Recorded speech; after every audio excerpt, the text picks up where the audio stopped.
Hola equipo, un saludo cordial para todas y todos. Damos inicio a nuestra primera sesión del módulo Mecánica del Movimiento Humano para la carrera de Pedagogía en Educación Física de la Universidad de los Lagos, específicamente para los y las estudiantes de primer año, ingreso 2021. Les damos la bienvenida a este viaje, a este desafío que inicia hoy. Ya hemos tenido algunas reuniones y algunas sesiones para planificar y gestionar todo lo que va a ser este intenso semestre, segundo semestre del 2021.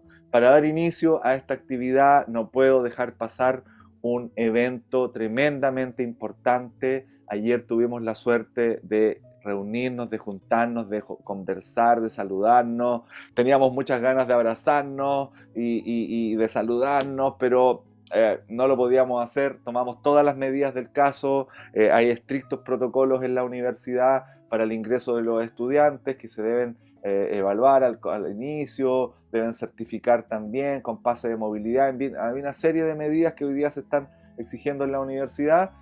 Cumpliendo todas estas medidas logramos por fin estar juntos y juntas y saludarnos y conversar y proponernos también múltiples desafíos. No podía dejar pasar esta oportunidad para poder dar a conocer a toda la comunidad este maravilloso encuentro. Pero nosotros tenemos una misión y para eso estamos trabajando. Hemos trabajado desde la anatomía humana, vamos a trabajar desde la mecánica del movimiento humano, lo vamos a hacer también desde primeros auxilios. Más adelante lo vamos a hacer desde la actividad física y la salud comunitaria. Y vamos a cerrar el ciclo con emprendimiento e innovación. ¿Por qué? Porque en esa línea, que es la línea de la cual yo soy responsable en la universidad, también hay otras obviamente y coordinadas y dirigidas brillantemente también por otros profesores, pero en esa línea hay muchos elementos en común y uno de los elementos comunes tiene que ver con nuestra misión. Hoy día los profesores y profesoras de educación física cumplen un rol súper importante y este es nuestro escenario. Esta es una imagen, una portada de un diario de circulación nacional de hace exactamente 20 años atrás.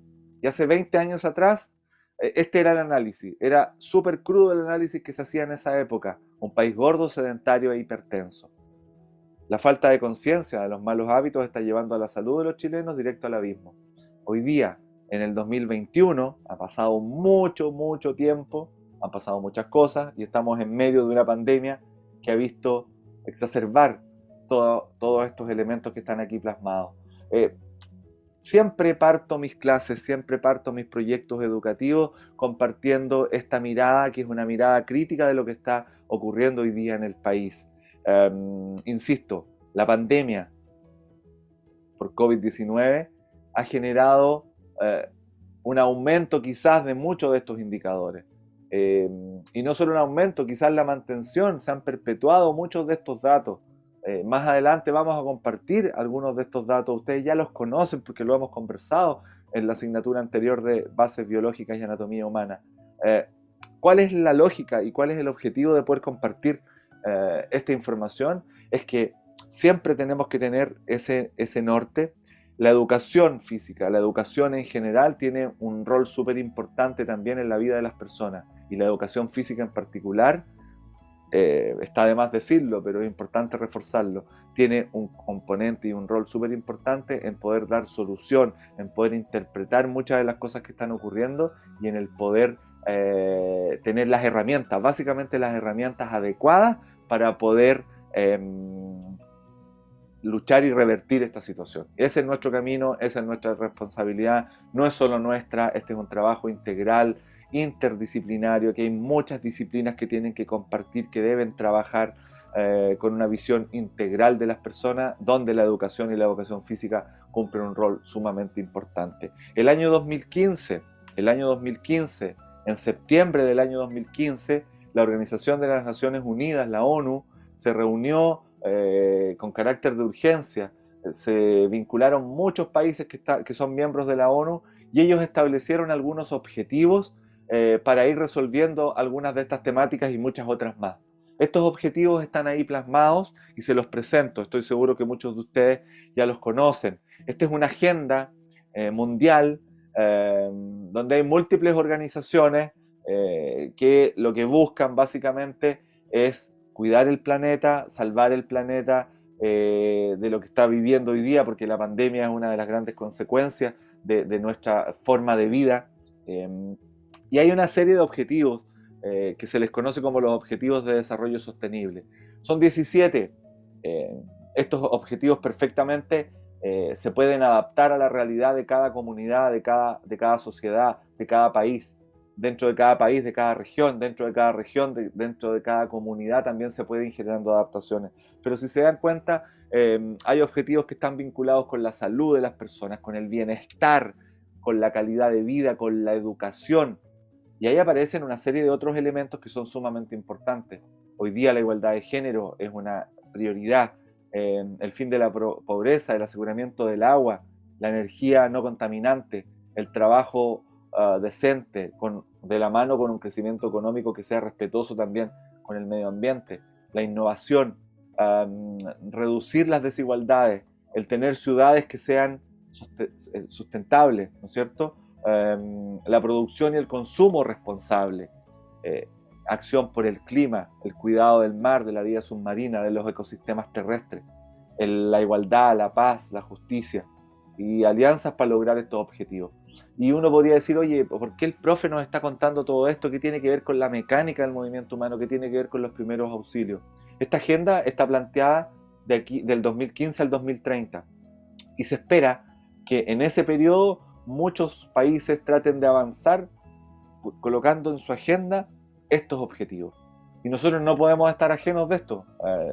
Nos puede gustar, nos puede no gustar, podemos simpatizar o no con las organizaciones que de alguna manera propusieron y organizaron esto, pero claramente cuando ustedes me preguntan, ¿es importante la salud y el bienestar de la población? Y hoy día hay personas que no tienen buena salud y que no tienen una buena calidad de vida y nosotros desde la educación física podemos aportar, sí, independiente que lo haya hecho la ONU, eh, que estén organizaciones que a lo mejor del punto de vista de nuestros valores y nuestros principios a lo mejor nosotros no podamos compartir, eh, pero hay objetivos claramente, una educación de calidad, en fin, todos estos elementos están contenidos en los objetivos de desarrollo sostenible y a modo de introducción de este curso es decirles no perdamos el norte. Se están formando para ser profesores y profesoras de educación física, donde la pedagogía, donde la educación, donde la innovación en la educación empiezan a aparecer como elementos importantes. Luchemos contra esto, apoyemos esto, vinculémonos con esto. Yo les voy a preguntar cuando llegue el momento de la conversación y la discusión, ¿cuántos de ustedes conocían estos objetivos de desarrollo sostenible que partieron en el 2015? Imagínense, estamos a 2021 y ya llevamos 6 años. Ahora vamos a cumplir pronto 6 años. ¿Y cómo va? ¿Cómo va esto? ¿Todos los países lograrán en el 2030 cumplir con todos estos objetivos? No, lamentablemente no. Hay países que se espera que el 2070, el 2090 recién empiecen a equipararse y a cumplir estos objetivos. Obviamente son países que están en vías de desarrollo, pero también hay países muy desarrollados que lo más probable es que sí puedan conseguir todos estos objetivos de aquí al 2030. Vean cómo también se da esa desigualdad entre los países y algo que nosotros desde la pedagogía podemos aportar definitivamente. Equipo, hecha esa introducción, nos metemos a lo importante, a lo que es la asignatura. Y en este caso, mencionarles lo primero. La asignatura de mecánica del movimiento humano integra. Ustedes ya están en un segundo semestre de su formación universitaria y ya son capaces de poder integrar múltiples áreas, múltiples disciplinas, múltiples, como muestra la imagen, sistemas. Aquí hay sistemas musculoesquelético, tegumentario, óseo, nervioso, vascular, en fin, cómo todos estos sistemas se integran. Porque claro, cuando yo hago un salto en la modalidad squat jump, un salto a pie junto, un salto unipodal para desplazarme, un salto en altura, un salto en longitud, definitivamente se despliegan y se ponen de manifiesto todos estos sistemas. No es que solo un músculo se contrae, para contraer ese músculo se necesitan de muchos otros pasos anteriores, obviamente todos estos pasos regulados, dirigidos por el sistema nervioso central, que a través de todo este sistema interconectado, a través de nervios, ¿no es cierto?, que llegan a cada uno de los segmentos de nuestro cuerpo, son capaces de transmitir esos impulsos y de generar estos movimientos. Movimientos que nos permiten desarrollarnos y desempeñarnos en la vida diaria, ¿no es cierto? Como subir y bajar una escalera, como ir a un lugar, como jugar, como, en fin, como desplazarnos, como saltar una poza, como lanzar una piedra, como tocar una puerta, en fin, pero también nos permite en nuestra área tener un mayor desarrollo de habilidades, a propósito de lo que están viendo en otras asignaturas, habilidades motrices que son básicas, pero que después se empiezan a complejizar y que después pueden dar respuesta, por ejemplo, a un deporte. Y cómo yo puedo optimizar mi energía, mi rendimiento, conociendo bien el desarrollo de la técnica, cómo puedo mejorar mi performance, mi rendimiento deportivo a través de la integración de todos estos componentes. Entonces, en esta primera imagen, simbolizar que esta asignatura no está sola, esta asignatura está apoyada por múltiples áreas, múltiples disciplinas. Destacan la anatomía, la biomecánica, obviamente, los principios de Newton, leyes físicas vinculadas al movimiento humano, insisto, la fisiología, el funcionamiento de nuestro organismo, aquí también es muy, pero muy importante. Tenemos que integrar, no tenemos que tener una visión de túnel, no tenemos que ver solo la articulación de tobillo, la articulación de hombro y centrarnos ahí con qué huesos lo componen y qué músculos la estabilizan y cómo se mueve, sino que tenemos que ir más allá, tenemos que tener esta mirada más global, más integral, que nos va a permitir explicarnos muchos otros elementos. Cité el hombro en esta imagen y aquí viene el primer, podríamos decir, los primeros conceptos vinculados a la mecánica del movimiento humano. En el primer semestre nosotros estudiamos la articulación de hombro, ¿no es cierto? Establecimos que era una articulación muy compleja, de hecho se llama complejo articular de hombro. Está formada fundamentalmente por algunas estructuras óseas y por un sistema musculoesquelético que le da soporte, sostén, movilidad, en fin. Destacan la cabeza del húmero, ¿no es cierto?, que está ubicada en el extremo proximal de este hueso, de un hueso largo, como es el húmero, que forma parte del segmento brazo. En el tercio proximal del brazo, específicamente en la epífisis proximal o superior, encontramos, y lo que más destaca es la cabeza humeral. ¿Con quién articula? Articula con un hueso plano, como el omóplato o la escápula. Es un hueso plano que en su región más lateral posee una cavidad. Pero es una cavidad que no es tan profunda, no es tan marcada. Se llama cavidad glenoidea, ¿no es cierto? Y entre estas dos estructuras forman una articulación, la articulación gleno-humeral, que es una articulación, ¿recuerdan? Articulación de tipo sinovial, pero de tipo enartrosis o esferoidea. ¿Qué significa esto? Es una articulación que es una esfera con una cavidad, por lo tanto le permite una máxima amplitud de movimiento. El hombro es una de las articulaciones más móviles y es lógico, el hombro nos permite a través de toda la extremidad superior tener una gran cantidad de movimientos. Miren cómo estamos vinculando conceptos anatómicos y cómo ahora esos conceptos anatómicos nos van a servir para entender el funcionamiento de la articulación de hombro. Glenoides, cabeza humeral, 6 movimientos. En el plano frontal, abducción y aducción. En el plano sagital, flexión y extensión. En el plano transversal, rotación interna y externa. La sumatoria de los 6 movimientos, circunducción. 3 planos, 3 ejes. Es una articulación triaxial y triplanar. Aquí estoy evocando recuerdos, conceptos del primer semestre, pero ahora vamos a analizarlo. Habíamos dicho, y se los planteo, que la articulación de hombro es muy móvil, pero por otro lado es una articulación muy inestable, que puede sufrir daño si no es una articulación que se cuida y se prepara para soportar la gran cantidad de carga a la cual está sometida. Cargas. ¿Qué cargas está sometida? La principal carga que está sometida a la articulación de hombro durante todo el tiempo, durante todos los días, es la fuerza de gravedad. La fuerza de gravedad lo que hace es tratar de separar la cabeza del húmero con la cavidad glenoidea. Solo por efecto de la fuerza de gravedad tiene tendencia a despegarse, a caer. El húmero baja y se queda la escápula. Por lo tanto, ya tenemos una fuerza constante como la fuerza de gravedad que está ejerciendo una carga sobre la articulación. Necesitamos que esta articulación sea estable. A diferencia con la articulación de cadera, que también es una articulación sinovial, que está formada por la cabeza femoral y la cavidad cotiloidea, que uno podría extrapolarlo y decir, oye, son muy parecidas. Sí, pero en este caso la fuerza de gravedad juega a favor de la articulación de cadera, porque en vez de separar tiende a juntar. Por eso se dice que la articulación de cadera es mucho más estable, quizás menos móvil, sí es menos móvil, que la articulación de hombro. Entonces, este versus entre estabilidad y movilidad es tremendamente importante. Y ahí lo que acabo de hacer es un análisis más bien biomecánico.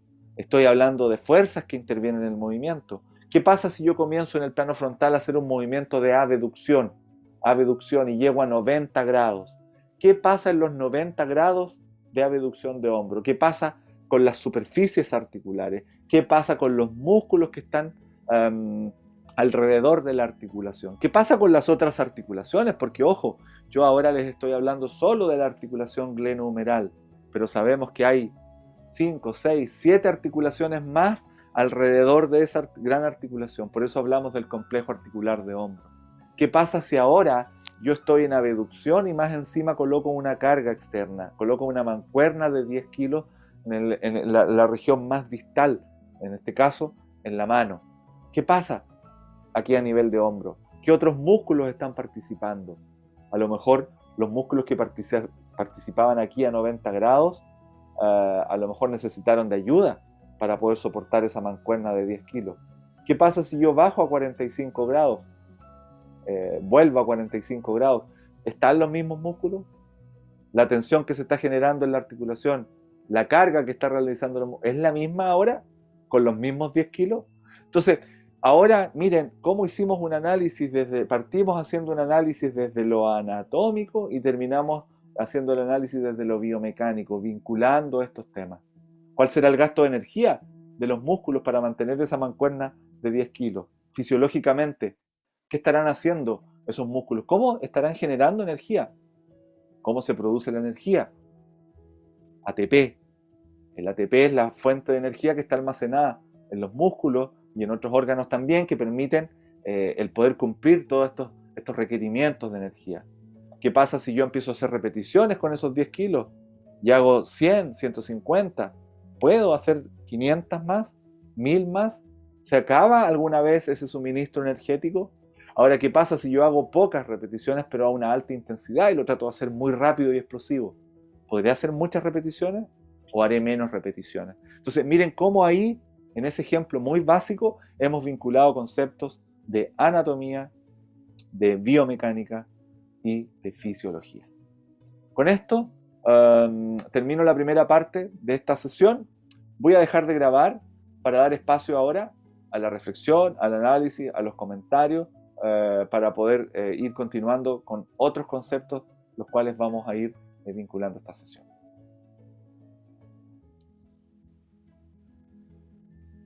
Es importante considerar en este análisis esta relación, este versus entre el hombro y la articulación de cadera.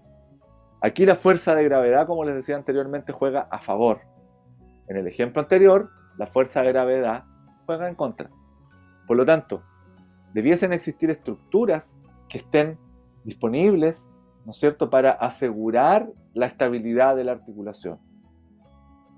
Evoco en el caso del hombro un ejemplo muy particular, el lanzamiento en el básquetbol. Cuando yo juego básquetbol y hago un lanzamiento, hay muchos músculos que están alrededor de la articulación de hombro particularmente, que están aportando en la estabilidad y que evitan que el hombro se me salga. Lo digo así, lo expreso muy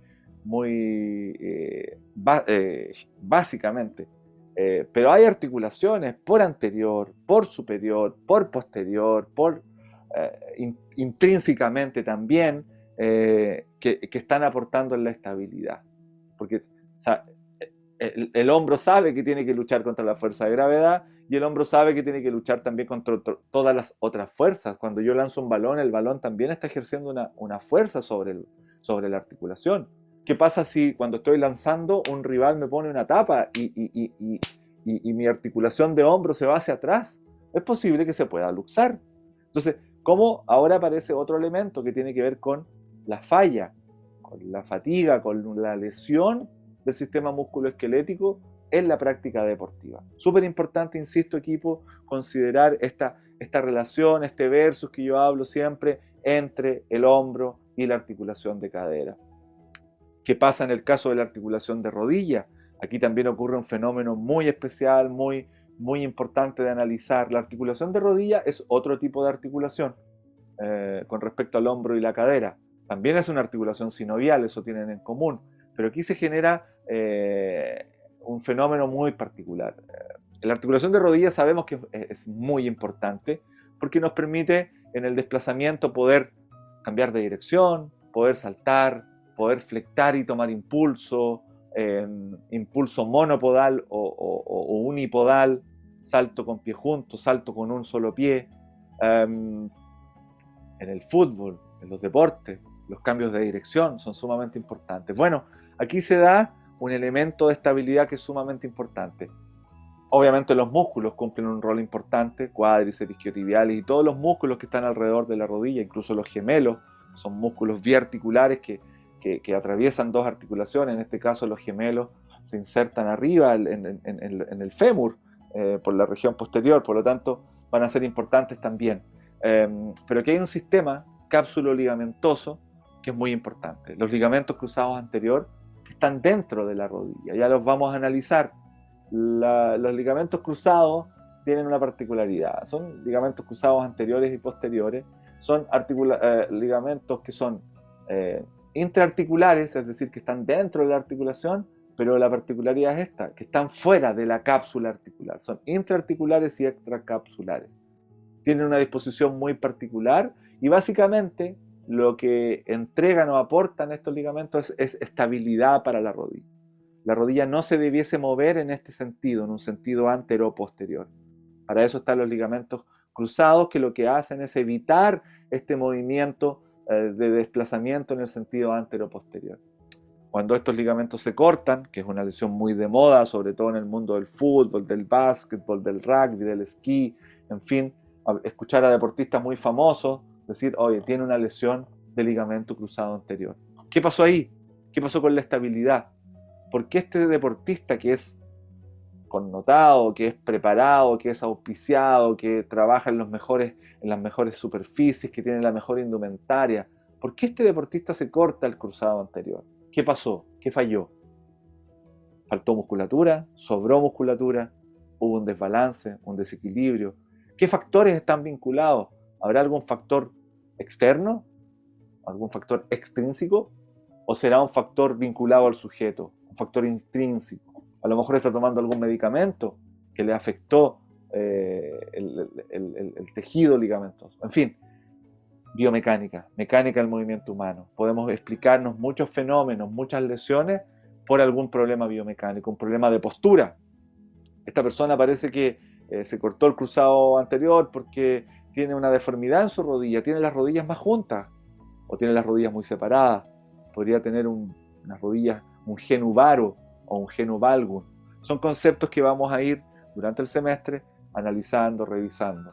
Lesiones del tendón calcáneo. A lo mejor el sujeto tiene un pie plano o un pie cabo y eso podría haber tenido una influencia en la ruptura del tendón calcáneo. Calcáneo o Aquiles, conceptos que vamos a ir tratando en el transcurso de la sesión. Esta relación agonista-antagonista, cuando yo hablo de relación agonista-antagonista, hablo, en el caso de la rodilla, la relación entre cuádriceps e isquiotibial. El cuádriceps, músculo grande, 4 porciones, ubicado en la región anterior del muslo. Isquiotibial, músculo grande, 3 porciones, ubicado en la región posterior del muslo. Uno por delante, otro por detrás, generando equilibrio. 4 versus 3. Tienen que generar equilibrio, porque eso también podría verse alterado. Y ese podría ser un factor que lleva a una lesión y una ruptura del ligamento cruzado anterior. ¿Por qué? Dejo esta gráfica porque esta gráfica la vamos a ver más adelante cuando empecemos a analizar cómo los distintos tejidos de nuestro cuerpo Cuando hablamos de los distintos tejidos, en el caso de nosotros, en educación física, nosotros vamos a analizar 5 tipos de tejidos. Vamos a analizar los músculos, los huesos, los tendones, los ligamentos y el cartílago. Por lo tanto, yo me hago la siguiente pregunta. ¿Cómo reaccionan estos tejidos, 5 tipos distintos de tejidos, a distintos tipos de carga? ¿Cuál es la respuesta frente a la carga que tienen estos distintos tipos de tejidos? En general, los tejidos biológicos se comportan tienen un patrón de respuesta bastante similar. Primero pasan por una etapa donde son sometidos a tensión, ¿no es cierto? Pero después esta tensión empieza a aumentar y sigue aumentando hasta que el tejido se daña, ¿sí? Pero ¿qué pasa en el camino? ¿Qué pasa en la primera etapa de la generación de tensión? ¿Qué pasa con los ligamentos cuando son sometidos a tensión? ¿Cuántos son capaces de aguantar, de tolerar? ¿Y por qué son tan capaces de tolerar carga algunos tejidos con respecto a otros? Porque hay tejidos que están más preparados, por ejemplo, para soportar cargas en tensión. ¿Y por qué hay otros tejidos que están más capacitados y preparados para soportar cargas en compresión?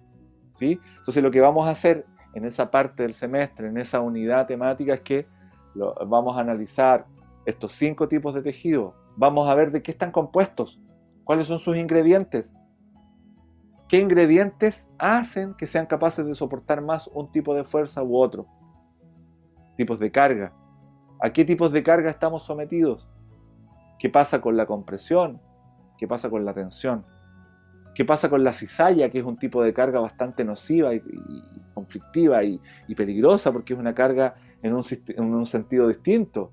Porque cuando uno tensa un objeto, lo tensa, ¿no es cierto? Y cuando uno lo comprime, pero ¿qué pasa con las fuerzas de cizallamiento?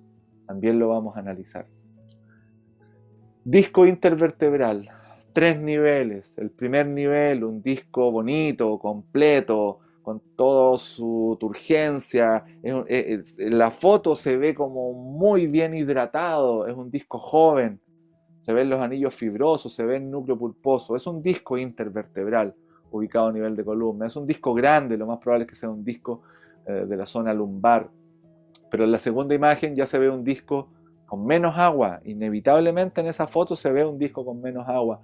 Ya se empiezan a observar algunos daños menores, obviamente al compararlo con la primera imagen. Pero la última imagen, la que está abajo, es un disco severamente dañado, que perdió esa turgencia, que perdió esa hidratación, que ya hay un daño más que inminente, un daño ya que es avanzado. Entonces, ¿qué pasa con la carga? ¿Qué pasó con la carga ahí? ¿Qué pasó con el tejido que no aguantó la carga, que no toleró la carga? Todos los tejidos reaccionan de manera distinta. Vamos a comparar, vamos a ver las gráficas, cómo se comporta un hueso. Porque, ojo, el hueso también tiene capacidad elástica, que obviamente va a ser menor, que va a llegar más rápido a la falla. En fin, vamos a empezar a analizar desde ese punto de vista. Vamos a analizar el músculo, todos los componentes del músculo. Con eso vamos a partir este semestre y de vuelta de Fiestas Patrias vamos a hacer un análisis exhaustivo de lo que es la musculatura. Nos vamos a meter en el mundo de la miología. Vamos a ver las propiedades de los músculos, las características de los músculos, qué es lo que es un músculo, de qué está compuesto. Vamos a analizar el músculo de manera microscópica, pero también macroscópica. Vamos a ver muchas estas imágenes para ir analizando cada una de las capas, cada uno de los cortes, cada una de las visiones que uno podría tener de la fibra muscular en estricto rigor, de la fibra muscular, ¿sí? Esta imagen es muy clara, muy decidora, y es lo que vamos a hacer durante el semestre, particularmente en la primera etapa de nuestro curso. Nos vamos a meter en la miología, nos vamos a meter en el desarrollo de la musculatura, en los tipos de contracciones para poder entender este fenómeno. Y cómo este fenómeno lo podemos llevar al ámbito deportivo, al ámbito del rendimiento deportivo en distintas disciplinas. ¿Qué pasa en el ciclismo con la musculatura? ¿Qué pasa cuando el ciclista genera una gran fuerza y el pie, ¿no es cierto?, está fijo en el pedal? Versus un basquetbolista, que el pie, cada vez que el sujeto da un salto y un paso, apoya bruscamente y salta, El pie no está fijo, solo está fijo cuando tocó el suelo, que es un momento muy pequeño. Pero ¿qué pasa con el cuádriceps y el isquiotibial, por ejemplo? En el ciclista y en el basquetbolista. Fenómenos eh, similares en algunos aspectos, pero muy distintos en otros. Hablamos de una cadena cinética abierta en el caso del basquetbolista, una cadena cinética cerrada en el caso del ciclista. ¿Se activan las musculaturas? Sí, pero se activan de manera distinta. Fases de contracción distintas, fase excéntrica, concéntrica, en fin. Todos esos elementos los vamos a ir estudiando durante el semestre con el fin de poder aplicarlos a nuestro ámbito, a nuestra sala de clase, a nuestro gimnasio, a nuestros usuarios, a nuestros estudiantes, en fin. Cómo el organismo, cómo el sujeto, y me quedo con esta imagen para cerrar esta segunda parte, es capaz de soportar distintos tipos de carga, de adaptarse a esos distintos tipos de cargas y requerimientos y de poder cumplir, ¿no es cierto?, con algunas destrezas físicas, realizar técnicas deportivas en distintos deportes y tener un buen rendimiento. Este semestre se involucrarán distintas disciplinas. En este semestre se involucrarán distintos gestos deportivos. Qué bueno que ustedes en la presencialidad puedan ir aplicando todos estos conceptos, puedan ir dimensionando. Después de 3 sesiones de actividad que tuvieron ayer, lo más probable es que si no venían haciendo con ese ritmo, hoy día van a tener dolor muscular. Mañana van a tener un dolor muscular, van a sentir dolor en sus músculos, les va a costar caminar. Aparece el DOMS, que es un dolor muscular de aparición tardía, que antiguamente todos decían, no, lo que pasa es que el ácido láctico se acumula y eso genera dolor. Pero hace unas décadas, obviamente, se estudió este tema y se dice, oye, el ácido láctico no tiene nada que ver, el ácido láctico se remueve en pocas horas. ¿Cómo tú puedes explicarle a estos estudiantes de educación física que hoy día miércoles, cuando ya han pasado 24 horas de su ejercicio, el día jueves cuando han pasado 48 horas, el día viernes cuando han pasado 72 horas, todavía están muy adoloridos, con mucho cansancio, con mucho dolor muscular? Y se tocan aquí el cuádriceps y sienten dolor, cuando suben y bajan escaleras sienten dolor, porque el organismo tuvo que adaptarse a un nuevo nivel de carga. El ácido láctico se removió muy rápido, se reabsorbió, incluso parte de él se utilizó nuevamente como energía a través de un ciclo denominado gluconeogénesis o ciclo de Cori, que toma un porcentaje cercano al 15-20% de ese desecho y nuevamente lo reutiliza y lo transforma en ATP. Y después de 12 horas ya el ácido láctico fue. ¿Cómo explico 72 horas después de este dolor muscular? Bueno, a través de micro rupturas, pequeñas desgarros chiquititos a nivel microscópico que generan este dolor. Esto irrita algunas terminaciones nerviosas y esto claramente genera dolor. Aparecen algunas sustancias químicas vinculadas también al dolor y que claramente después de 2-3 días ya el organismo se adapta a esa nueva carga. Así que desde la práctica, desde la experiencia, con 3 sesiones que tuvieron ayer, les puedo asegurar que hoy día, que mañana y que pasado van a tener un dolor que no habían tenido, que no habían sentido hace un tiempo. Fundamentalmente en los grupos musculares que más trabajaron el día de ayer. Las personas que están entrenando constantemente, lo que yo estoy diciendo no les hace ningún sentido porque ellos ya están adaptados. Pero los que estuvieron mucho tiempo inactivos físicamente y ayer fue el día de, les aseguro que hoy día, mañana y pasado van a tener mucho dolor muscular. Si hoy día no lo tienen, mañana acuérdense de mí. Sí lo van a tener. Equipo, muchas gráficas, muchos análisis, análisis de la marcha, análisis de la carrera, análisis del salto. Por ahí por diciembre vamos a estar analizando la marcha, la carrera y el salto. ¿Cuáles son las fases de la marcha? ¿Qué pasa en cada una de ellas? ¿Cómo podemos estudiar la marcha humana? ¿Qué medios hay? ¿Qué mecanismos? ¿Qué instrumentos hay para analizar la marcha humana? La velocidad de la marcha es importante. La frecuencia o la cadencia de los pasos es importante. ¿Cómo podemos en este análisis poder ir tomando elementos que son fundamentales en cada una de las etapas de la marcha? ¿Cómo podemos estudiar esto? Y ahí aparece una imagen muy linda del Centro de Alto Rendimiento porque hoy día hay una serie de lugares en Chile y en el mundo que se dedican a estudiar el rendimiento humano. Y por eso es tan importante esta asignatura en la formación de un profesor o profesora de educación física. Poder estudiar la marcha humana, el salto, la carrera, distintas técnicas deportivas, hacer análisis a través de videos y poder revisar esos videos y decirle al deportista, mira, en la primera fase del movimiento cometiste un error, no flectaste tanto la rodilla y eso hizo que perdieras fuerza. ¿Se dan cuenta del análisis que podemos llegar a hacer? Equipo, con esto hemos llegado al final de la primera sesión, cuyo objetivo era hacer un análisis de todos los contenidos del semestre de manera de grandes éxitos, muy resumido, para que ustedes se hagan una idea de lo que viene de aquí para adelante. Sean bienvenidos y bienvenidas a la mecánica del movimiento humano, que será una herramienta muy importante para un profesor y profesora de educación física. Nos vemos en una próxima sesión. Muchas gracias.